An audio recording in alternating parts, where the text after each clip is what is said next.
La surprise, le fait de faire des choses différentes dans la vie, le fait de se confronter à l'imprévu, c'est bon pour la santé.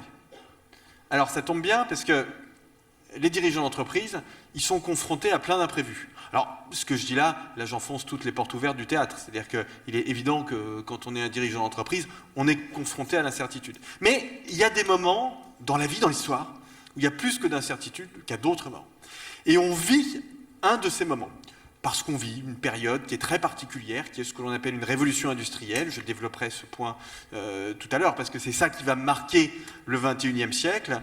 Et cette révolution industrielle, elle génère des changements, évidemment, dans le domaine technologique, évidemment, dans le domaine économique, mais plus généralement, elle génère des changements dans la société.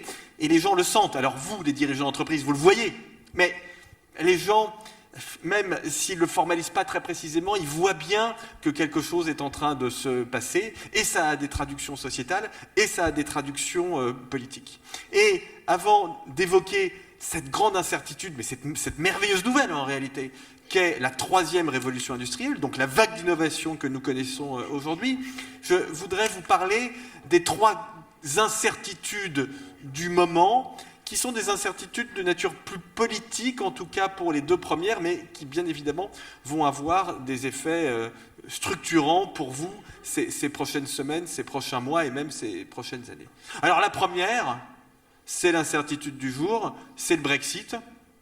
Alors on va voir ce que notre excellent négociateur Michel Barnier va dire du plan qui lui a été proposé par le Premier ministre britannique. Cela dit, la question du Brexit est avant tout problématique pour les Britanniques. C'est ça qui est intéressant d'ailleurs, c'est que ce sont eux qui se sont mis tout seuls dans cette situation, mais c'est un choc qui est complètement asymétrique. C'est-à-dire que s'il n'y a pas d'accord le 31 octobre, et donc si on a ce qu'on appelle un Brexit sale, Brexit sans accord, évidemment, ça va poser des difficultés à un certain nombre d'entre nous. Il est clair que si vous êtes pêcheur sur les côtes normandes et que vous aviez l'habitude d'aller pêcher des coquilles Saint-Jacques dans les eaux britanniques pour les revendre sur le marché, ça va être très compliqué pendant quelque temps parce que vous n'aurez plus le droit de faire ça. Mais nous, on a les moyens de compenser en partie ce choc négatif. On est 500 millions, nos amis britanniques sont 65 millions, et donc j'ai peur que pour eux, ce choc ne soit beaucoup plus fort que pour nous, d'autant plus que, je vous le dis comme je le pense, cette histoire de Brexit aura un coût de toute façon très important pour eux, pour un gain qui sera au mieux marginal. Donc, je pense que c'est un assez mauvais investissement dans l'avenir, mais c'est plus leur problème que le nôtre.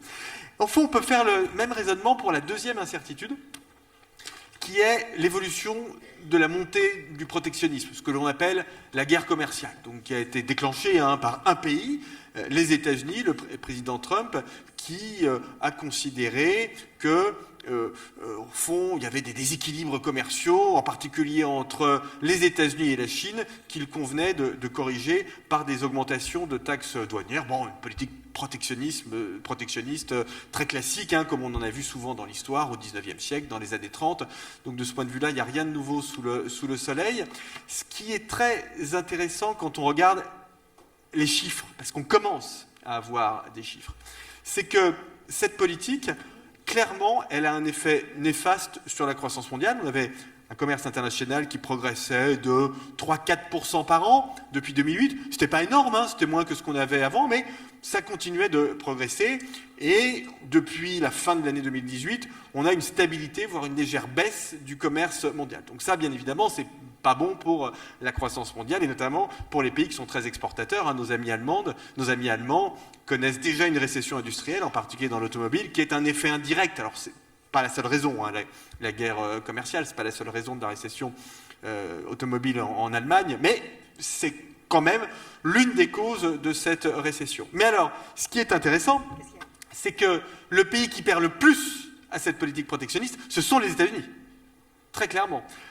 Cette politique, elle a été faite pour réduire le déficit extérieur américain. Le déficit extérieur américain n'a jamais été aussi important qu'aujourd'hui. Les exportations chinoises vers les États-Unis, elles stagnent, elles ne progressent plus. Mais de façon très intéressante, on observe un boom des exportations du sud-est asiatique vers les États-Unis, et en particulier du Vietnam vers les États-Unis. C'est-à-dire que très clairement, on a un pays gagnant, le Vietnam. Ce sont les usines vietnamiennes qui se sont substituées aux usines chinoises pour exporter, par exemple, du textile vers les États-Unis. Alors ce qui est encore plus amusant, c'est que les usines vietnamiennes sont la propriété d'entreprises chinoises. Évidemment. Donc vous avez un pays pour lequel c'est à peu près neutre, la Chine, un pays pour lequel, alors là c'est vraiment un cadeau du ciel inespéré, le Vietnam, et un pays pour lequel c'est pas bon, les Américains, parce que les Américains n'exportent pas plus, en revanche le consommateur américain paye la facture. Mais vous avez quand même globalement un effet qui est dilué et plutôt négatif sur le commerce mondial. L'incertitude ne vient pas de cette politique ni de ses conséquences, puisqu'on les voit déjà, et on peut déjà les mesurer. On voit bien qu'en Europe, c'est plus mauvais pour l'Allemagne que pour la France. Mais l'incertitude, c'est la politique américaine, c'est-à-dire dans quelle mesure le président actuel peut être réélu, et la probabilité qu'il soit réélu est quelque chose qui n'est pas du tout négligeable, et quel type de politique sur ce sujet-là, sur le sujet commercial, il mènera si jamais il est réélu. Et là, bien évidemment, il y a une grande incertitude. Moi, ce n'est pas un sujet qui m'inquiète beaucoup, je vois bien le problème, mais bon, j'ai tendance à croire, même si le président Trump est réélu, ce qui est tout à fait possible, que dans un second mandat, il y aura moins de contraintes politiques et donc moins d'incitation à faire mener des politiques du type protectionniste. Alors la troisième incertitude, alors là, on franchit un cap. Parce que là, on est vraiment dans quelque chose de nouveau. Protectionnisme, c'est des vieux trucs, ça marche pas, hein, mais c'est des vieux trucs qui existent depuis longtemps. Bon. On peut regarder un peu l'histoire. Là où on ne peut pas regarder l'histoire, et ça, faites très attention à ça, c'est absolument passionnant, et c'est l'environnement dans lequel vous allez vivre ces prochaines années, les taux d'intérêt négatifs. Alors, c'est très contre-intuitif, les taux d'intérêt négatifs. Taux d'intérêt négatif, pourquoi est-ce que, quand vous souscrivez un emprunt, on vous demande un taux d'intérêt? Ou pourquoi est-ce que, quand vous placez auprès d'un produit, dans un produit d'épargne, pourquoi est-ce que vous percevez un taux d'intérêt? Pourquoi fondamentalement? C'est même pas de l'économie, si vous voulez, c'est de la logique, c'est de la compréhension. Parce que le futur est incertain.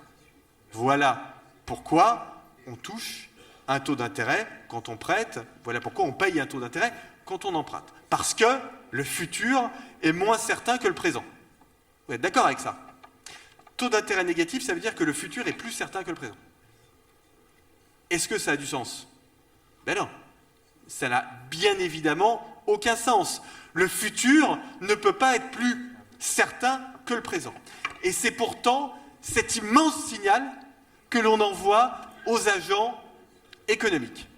Et on leur envoie une injonction contradictoire. Faites très attention à ça, faites très attention à ça. Parce que on leur dit, au fond, les taux d'intérêt sont faibles, voire négatifs. Alors, ils ne le sont pas encore pour vous, mais ça va peut-être venir. Au Danemark, depuis cet été, vous avez une banque qui propose un crédit immobilier à 10 ans. Alors 10 ans, c'est pas beaucoup, j'en conviens, mais elle propose un crédit à 10 ans avec un taux négatif, c'est-à-dire qu'elle vous paye. D'accord? Pour un crédit à 10 ans. Donc vous voyez que vous entrez dans un monde où vous conduisez en marche arrière, où tous les repères sont bouleversés. Ce qui est très pervers, et ce sur quoi j'attire votre attention, c'est qu'on vous offre des facilités pour vous endetter. Mais attention, à quoi elle sert, si on y réfléchit 3 secondes, ce que malheureusement ne font pas tous mes collègues, à quoi elle sert, cette politique monétaire, fondamentalement? Elle sert à quoi? Pourquoi est-ce qu'on l'a mise en place? Elle sert à se désendetter. Elle sert à diminuer le stock d'endettement. Autrefois, on avait l'inflation. C'était dans les années 70-80. L'inflation permettait de se désendetter. Avant, on avait les faillites. Les États pouvaient faire faillite, c'est-à-dire pouvaient décider de pas rembourser.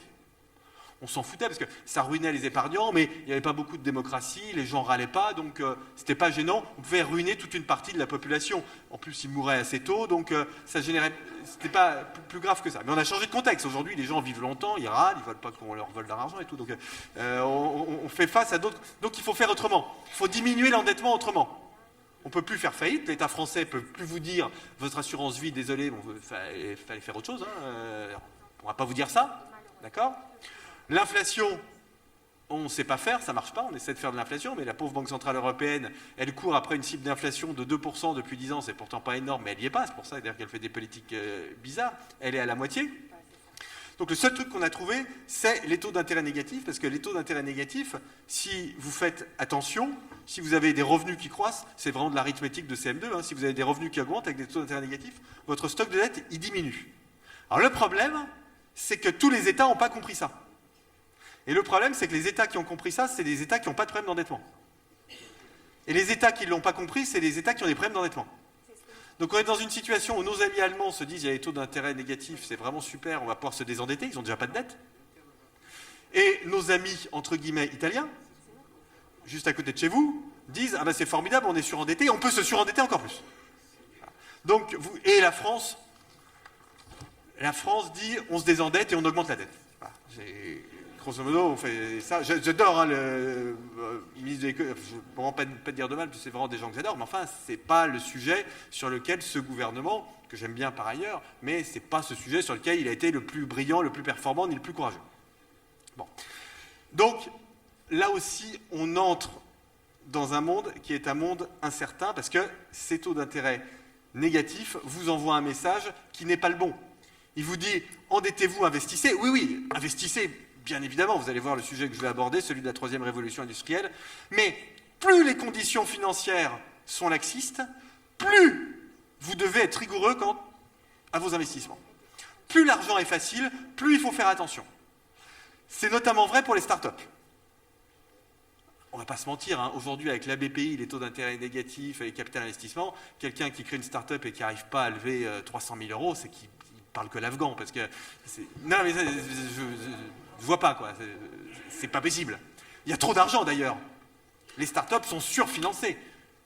Vous mettez intelligence artificielle sur un business plan, mieux blockchain, comme ça personne ne sait ce que c'est, et en principe ça marche à tous les coups, quoi. Ça marche à tous les coups. Bon, c'est très dangereux pour ces entreprises. C'est très dangereux pour ces entreprises. D'accord ? Donc il faut vraiment qu'on soit plus que jamais rigoureux avec ça. Moins les conditions financières sont rigoureuses, plus nous, les gens rationnels, on doit être rigoureux. Parce que le contexte qui est le nôtre pour ces 50 prochaines années, c'est celui de la troisième révolution industrielle. C'est-à-dire de la convergence, du numérique, de l'intelligence artificielle, des robots et des biotechnologies. C'est le plus grand mouvement de destruction créatrice depuis la belle époque, depuis la deuxième révolution industrielle, celle qui a commencé à partir de la fin des années 1890. Et c'est encore plus important que ce que l'on a connu à partir de la fin du XVIIIe siècle, la première révolution industrielle. Donc on vit quelque chose de cet ordre-là aujourd'hui, qui nécessite des capacités d'adaptation et des changements de politique publique, qui sont des changements très importants. Parce qu'on ne va pas se mentir, aujourd'hui, cette troisième révolution industrielle, elle est ultra dominée par nos amis chinois et américains. Ce sont eux, les pays, qui font cette troisième révolution industrielle. Il n'y a pas de GAFA ni de BATX en Europe. Et ça, c'est notre drame. Et ce n'est pas en disant qu'on va démanteler les GAFA qu'on va avoir des GAFA. D'accord ? Vous pouvez démanteler Amazon, hein. Les Chinois seront ravis. Alibaba deviendra la plus grande entreprise de e-commerce au monde. Donc, on sera d'une certaine façon encore plus perdant. Je ne dis pas qu'il n'y a pas de sujet de concurrence avec les GAFA, pas du tout. Je dis que mener la stratégie du loser ne fait pas de vous des winners. Voilà. C'est pas parce qu'on dit les GAFA c'est mal et si c'est chinois c'est pire que les entreprises européennes se développent. Pour que les entreprises européennes se développent, il faut déjà qu'on comprenne où est le XXIe siècle. Le XXIe siècle, il est dans ses technologies. C'est pour ça que je vous disais tout à l'heure, il faut que l'Europe, elle retrouve le goût de la puissance. La puissance, c'est pas forcément négatif, la puissance. La puissance, c'est pas forcément pour faire la guerre. La puissance, ça peut être pour investir dans la transition énergétique. La puissance, ça peut être pour peser quand on a des négociations sur le climat, pour faire en sorte qu'on arrive mieux qu'aujourd'hui à convaincre d'autres pays d'avoir des énergies décarbonées, de l'électricité décarbonée, puisqu'en France, nous, par exemple, on est bon là-dedans. Le principal sujet écologique dans le monde, c'est la production d'électricité. Et en France, on est plutôt bon. On a des émissions carbone qui diminuent tous les ans. Elles ne diminuent pas assez, mais on a quand même on émet quand même de moins en moins de carbone tous les ans. Donc c'est pas mal. Donc la puissance, ça peut servir à des trucs super. C'est pas forcément belliqueux. Vous voulez pas être puissant forcément pour taper les autres. Vous pouvez vouloir être puissant pour avoir une influence, un impact bon sur le monde. Et c'est ça ce que doit faire l'Europe. Mais ça ne se fait pas tout seul. Donc il faut se tourner vers l'avenir. Et il faut mettre en place de bonnes politiques publiques. Et en Europe, on a besoin de 3 choses. On a besoin d'abord d'avoir un vrai marché unique européen dans tous ces domaines. Vous avez décidé de vous intéresser à la santé aujourd'hui. Quand vous avez une entreprise dans la santé, prenons un exemple dans l'industrie, tiens. Vous avez une entreprise qui va faire des nanocaméras pour aller faire du diagnostic en cancérologie. Moi, je travaille beaucoup sur l'économie de la cancérologie parce que c'est génial, il y a une mutation incroyable dans ce domaine-là. C'est vraiment passionnant et c'est très positif. Donc, prenez une boîte qui fait ça. Cette entreprise, en Europe, elle est obligée de faire 27 études. Elle a plus de facilité à exporter en Chine, aux États-Unis, qu'en Europe, chez ses voisins. C'est stupide, c'est simplement stupide. C'est très exactement pour ne pas connaître ce type de situation qu'on a fait l'Europe. Et ça, on sait le faire, parce que s'il y a un truc qui marche en Europe, c'est le marché unique. C'est pour ça que nos amis britanniques, qui ont voté, ils sont sortis du marché unique, maintenant ils veulent revenir dans le marché unique. Alors, quand on vote, il vaut mieux qu'on essaie toujours de réfléchir avant, mais bon. Parce que le marché unique, c'est vraiment le principal acquis, si vous voulez, de l'Union européenne. Donc, ça marche très bien pour les produits manufacturés, ça marche plutôt bien pour les services, même pour l'agriculture, même si c'est un peu plus compliqué. Il faut le faire dans les nouveaux domaines, dans les domaines de la 3e révolution industrielle. Parce que cette 3e révolution industrielle, elle coûte cher, elle nécessite du capital. Les investissements, ils sont lourds. Quand j'entends dire, on rentre dans l'économie de l'information, et l'information, ça coûte pas cher, le coût d'acquisition d'information est faible et le coût de duplication de l'information est faible. Radicalement faux. C'est complètement faux, c'est l'inverse. Il n'y a rien de plus cher que l'information. Pourquoi ? Parce que l'intelligence artificielle, elle ne consomme pas des informations comme ça. Elle consomme ce qu'on appelle en bon français du big data. C'est-à-dire des millions de données, des milliards de données, voire des milliards de données. C'est ça qui coûte cher. Les grandes entreprises de la 3e révolution industrielle, Google, Amazon, Netflix, produisent des milliards de données et autoconsomment des milliards de données pour avoir des algorithmes qui vont leur permettre de vous satisfaire. Alibaba, l'homologue chinois d'Amazon, propose 1 milliard de produits. 1 milliard de produits. C'est pour ça que je disais dans la conférence de presse qui précédait notre réunion, que pour ceux d'entre vous qui préfèrent les centres-villes et la grande distribution, formidable, hein, parce que le modèle des hypermarchés à côté d'Alibaba ou d'Amazon, il n'a plus rien à faire valoir. Hein. Un hypermarché, c'est très grand, et en fait, il n'y a pas de produit dedans. Par rapport à Alibaba, il y en a 1 milliard, il y en a beaucoup. Amazon, il en a 500 millions, c'est moitié moins, mais enfin, ça reste pas mal quand même. Et il livre une très grande partie de ses produits en 24 heures. Donc c'est plus la peine dans 20 ans d'aller passer l'après-midi sur une route départementale paumée pour remplir son cahier. Un truc qui n'est pas très intéressant en soi, qui n'est pas ce qu'il y a de plus épanouissant dans la vie. Je pense que le business model, vraiment, enfin, si vous avez des actions investies dans des hypermarchés, voilà, réfléchissez à ça quand même. Donc ça coûte cher. Ça coûte cher parce que ces entreprises, elles traitent énormément d'informations et elles produisent énormément d'informations. Donc il faut du capital. C'est la raison pour laquelle j'ai soutenu les mesures d'allègement de la fiscalité sur le capital en France, flat tax, réforme de l'ISF, etc. Pas du tout par intérêt de classe, c'est vraiment pas du tout le sujet, mais tout simplement parce que, et ça vous, en tant que dirigeant d'entreprise, vous comprenez ça, mais c'est parfois difficile à comprendre par l'opinion publique. Si vous n'avez pas de capital, vous n'avez pas de belles entreprises. Si vous n'avez pas de belles entreprises, vous n'avez pas de beaux emplois, il n'y a pas de bons salaires. D'accord ? Donc, quand on dit on veut une fiscalité sur le capital qui ne soit pas basse, mais normale, à peu près normale dans la moyenne des pays de l'OCDE, ce n'est pas pour faire plaisir aux capitalistes. En l'occurrence, ça leur fait plaisir, bien évidemment. Mais ce n'est pas ça le but ultime.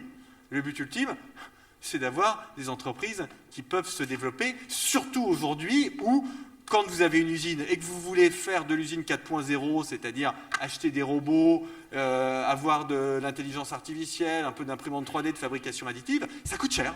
Ça coûte cher. Et donc, les banques, elles ne peuvent pas tout faire. Et donc, vous avez parfois besoin d'avoir accès à du capital. Raison pour laquelle, en Europe, on a besoin d'avoir un grand marché du capital, un grand Nasdaq, comme les Américains. Parce que, vous voyez, en France, le secrétaire d'État au numérique, qui est quelqu'un de formidable d'ailleurs, mais on fait la fête quand vous avez une entreprise qui lève 10 millions d'euros. D'accord? Mais, moi, en Chine, aux États-Unis, j'ai des entreprises en ce moment qui lèvent 1 milliard d'euros, ou 1 milliard de dollars. C'est un peu l'exception. Mais entre 100 et 500 millions d'euros, ce n'est pas l'exception. Et ça, c'est les entreprises qui vont créer des emplois. Nous, ce qu'on fait, ce qui est un peu idiot, c'est qu'on a de super entreprises, y compris dans des territoires comme les vôtres. Il y a des super entreprises, il y a des super startups. On a bien mis au pot pour tout ce qui est amorçage, création, etc. Ce que la BPI fait très bien, j'en parlais tout à l'heure, peut-être trop bien. Et en revanche, quand ça marche bien, quand la R&D est terminée, quand il faut industrialiser le truc, c'est-à-dire quand il faut lever là un peu d'argent parce que ça va marcher, c'est les Américains et les Chinois qui entrent au capital. Et je sais comment ça se termine. Ça se termine plus souvent à Shenzhen ou à San Francisco qu'à Manosque. Oui, mais c'est dommage parce que c'est à Manosque qu'on a financé. Donc il faut qu'on ait ce grand marché européen du capital. Et puis, je vais vous dire, moi le libéral, il faut qu'on mette un peu d'argent public sur ces investissements d'avenir parce qu'on a pris beaucoup de retard. C'est ce que je vous disais tout à l'heure. Sur les technologies d'avenir, sur la batterie électrique, on a pris beaucoup de retard. C'est la raison pour laquelle je soutiens notamment l'initiative franco-allemande de constitution d'un, entre guillemets, Airbus des batteries, parce que, si vous voulez, la valeur ajoutée au XXIe siècle dans une voiture, c'est l'infrastructure informatique et la batterie. Donc si vous êtes spécialisé dans la carrosserie, vous n'avez pas les meilleurs salaires. C'est le problème de nos amis allemands. C'est très exactement ça, hein, le problème de nos amis allemands, c'est que nos amis allemands, ils font des super voitures diesel, lequel est interdit dans quasiment toutes les villes entre 2025 et 2030. Voilà, donc c'est ça leur problème. Donc il faut absolument qu'on se mette sur ces technologies d'avenir. Alors, il n'y a bien évidemment pas que l'Europe. Et vous, dirigeants d'entreprise, on a quand même un sujet en France qui est le principal sujet de compétitivité. Je sais que vous êtes sensible, mais je me permets de vous sensibiliser à ça parce que là, le gouvernement y est sensible aussi, c'est la question des impôts de production. Les impôts de production, donc CVAE, etc., il y en a 200. Hein. Il y en a énormément. On est le pays qui en a le plus au monde après la Suède. D'accord ? En proportion de notre PIB. Donc des impôts qui ne dépendent pas de la rentabilité, qui ne dépendent pas de la compétitivité, mais qui sont là comme ça, qui ont des bases fiscales, qui sont des bases fiscales comme le chiffre d'affaires, la production, ou autre chose d'ailleurs, des bases fiscales brutales, qui ne tiennent pas compte de la performance économique des entreprises. Ces impôts de production, c'est un poison. C'est un poison, il y en a beaucoup, et si notre nation veut faire un bon investissement, il faut qu'elle diminue. Alors, pas les supprimer, parce que tout mis bout à bout, ça représente plus de 70 milliards d'euros. Donc, c'est pas quelque chose qu'on va faire en 2 ans ni en 3 ans, mais il faut vraiment qu'on fasse cette pédagogie-là, parce que là, je peux vraiment vous assurer que ce sera bon pour la santé des entreprises et pour votre santé. C'est vraiment un investissement qui sera un investissement très rentable pour la nation. Et puis, il y a bien évidemment l'échelle territoriale. On vient de voir un film très intéressant sur l'économie de votre territoire. Moi, je pense que la solution aux gilets jaunes, au développement de la France périphérique, etc., c'est plus de décentralisation. Parce que moi, je veux qu'on responsabilise les territoires. Alors, on me dit, il y en a qui réussiront, il y en a qui ne réussiront pas. Ouais, c'est vrai. Mais au moins, on donnera les moyens aux territoires qui le peuvent de réussir. Et donc, il faut donner beaucoup plus d'autonomie financière, mais d'autonomie normative, d'autonomie réglementaire aux territoires pour qu'ils puissent expérimenter des choses. De la même façon que quand vous êtes dans des grandes périodes d'innovation comme aujourd'hui, quand vous dirigez une grande entreprise et que vous voulez innover, comment on fait ? En fait, on crée des zones d'innovation à l'intérieur des entreprises. On ne change pas toute l'entreprise, c'est trop risqué, c'est pas possible. On fait des zones d'innovation, de l'entrepreneuriat à l'intérieur de l'entreprise. C'est pareil au niveau d'un pays. Comment font les pays qui aujourd'hui, sont ceux qui innovent le plus en matière de politique publique. Pays comme les Pays-Bas, par exemple, dans le domaine du développement durable, super pays en matière de développement durable, il dit aux collectivités locales, vous essayez des trucs dans le domaine du développement durable, s'il y a une loi qui vous gêne, pendant 2 ans, on vous donne une dérogation comme ça, vous la respectez pas pendant 2 ans, et on fait le bilan. D'accord ? Donc c'est ça, la notion de décentralisation. Et cette décentralisation, elle doit permettre à des territoires comme les vôtres de mener des politiques très offensives en matière d'attractivité. Parce que cette économie de la 3e révolution industrielle, elle profite spontanément aux métropoles. Spontanément aux métropoles. Pourquoi ? Parce que cette économie de la connaissance, elle attire, elle concentre les richesses. Donc vous avez les entreprises qui attirent les universités, qui attirent le capital investissement, qui attirent les commerces, qui attirent les gens bien payés, qui attirent d'autres entreprises, etc. Donc vous avez des effets boule de neige. Et si on veut sortir de ces effets boule de neige, il faut être complémentaire des métropoles. Il ne faut pas imiter les métropoles, il faut être complémentaire des métropoles. Et être complémentaire des métropoles, ça passe évidemment par des infrastructures économiques, des clusters, des parcs d'activités, mais ça, les territoires en France savent très bien faire, il faut le faire, c'est très important, bien évidemment.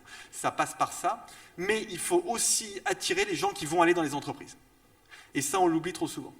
Alors ça passe bien évidemment par de la fibre, ça passe par des réseaux de transport, mais ça passe aussi par des villes dans lesquelles on a envie d'aller vivre.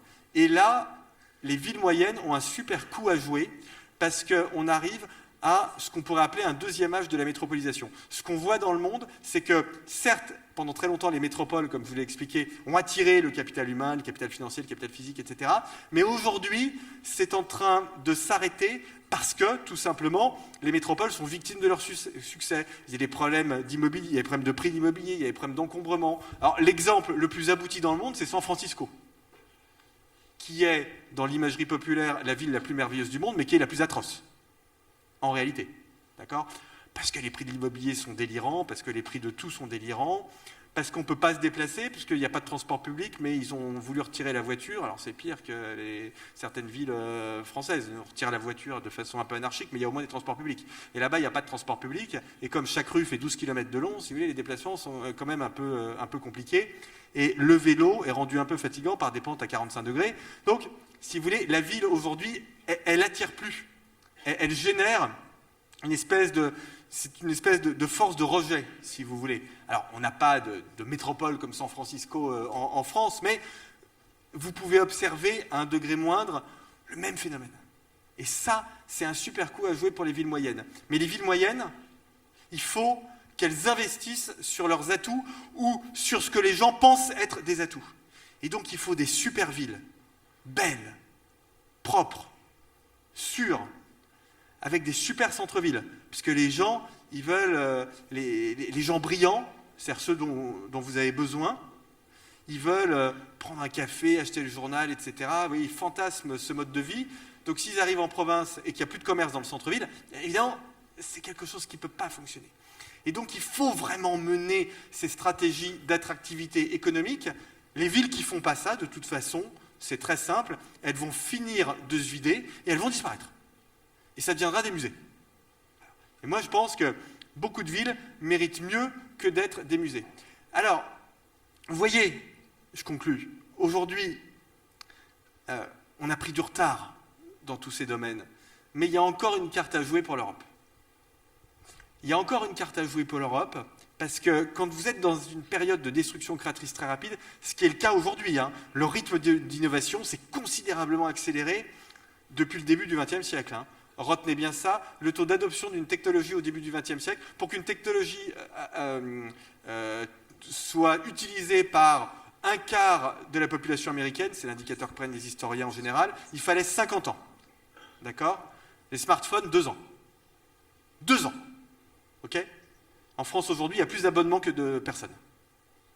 Donc, vous voyez l'extraordinaire accélération du temps. Ce que vous percevez en tant que dirigeant d'entreprise, c'est quelque chose que vous percevez, mais c'est vrai. Il y a cette accélération du temps. Alors, c'est peut-être un peu plus difficile à vivre, mais en même temps, ça veut dire que vous avez des entreprises qui sont énormes, qui sont dans une position oligopolistique, les GAFA, mais qui sont plus fragiles qu'elles en ont l'air. Quel était le principal GAFA il y a 10 ans? Yahoo. Personne n'utilise Yahoo ici. Et il y a 10 ans, Dailymotion faisait jeu égal avec YouTube. Personne ne connaît Dailymotion, n'utilise Dailymotion ici. Donc vous voyez que les choses peuvent aller relativement vite. Donc quand les technologies évoluent vite, ce qui est le cas aujourd'hui, il y a toujours des portes d'entrée pour des pays ou pour des continents. Et l'Europe, elle a une super carte à jouer en matière d'attractivité. C'est que c'est le meilleur endroit du monde pour vivre. Pour vivre. Parce que l'Europe, c'est le seul continent dans lequel vous avez la liberté économique, mais vous avez aussi la liberté politique et vous avez la liberté d'expression. Il n'y a pas d'autres endroits comme ça.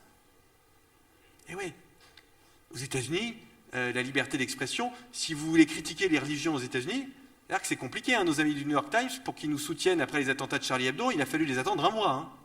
C'était un peu dur pour eux quand même, hein, d'expliquer que les journalistes et les caricaturistes avaient le droit de tout caricaturer, même si ça ne plaisait pas.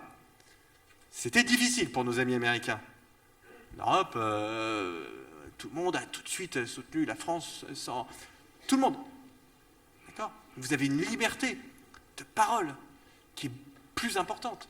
Vous avez une sécurité et une justice qui fonctionnent bien mieux en Europe qu'ailleurs. Vous savez qu'on enferme en proportion de la population 7 fois moins qu'aux États-Unis et on a 10 fois moins d'homicides. Vous vous rendez compte de l'efficacité comparée de la police et de la justice européenne par rapport aux États-Unis? Vous ne mourrez pas assassiné. Voilà. Ou alors, c'est que y a encore des gens qui meurent assassinés quand on regarde les statistiques, mais c'est vraiment des dealers ou des caïds, etc. Alors, je ne vous connais pas tous, mais bon, je ne pense pas que ce soit une population surreprésentée dans cette salle. D'accord ? C'est le pays de l'égalité entre... Enfin, c'est le continent de l'égalité entre l'homme et les femmes. En tout cas, c'est celui qui a réussi à aller le plus loin dans ce domaine. C'est pas encore parfait, mais c'est mieux qu'ailleurs. Toutes les statistiques le montrent.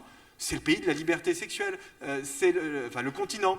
Le Premier ministre luxembourgeois faisait remarquer l'autre jour qu'il était le seul chef d'État au monde marié à quelqu'un du même sexe.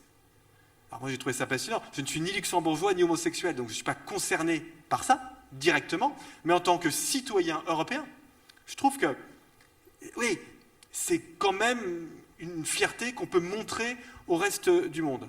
Et donc comprenez bien que si on fait tout ça, si on entre dans la 3e révolution industrielle, si on améliore notre fiscalité des entreprises pour faire en sorte qu'on soit plus compétitif et que vous puissiez investir mieux, si on fait en sorte que nos villes soient plus attractives pour qu'on puisse faire venir des gens qui vont aller travailler dans vos entreprises et qui seront contents de faire ça, je vous promets, l'Europe, ce sera le paradis sur Terre. Voilà, je m'arrête.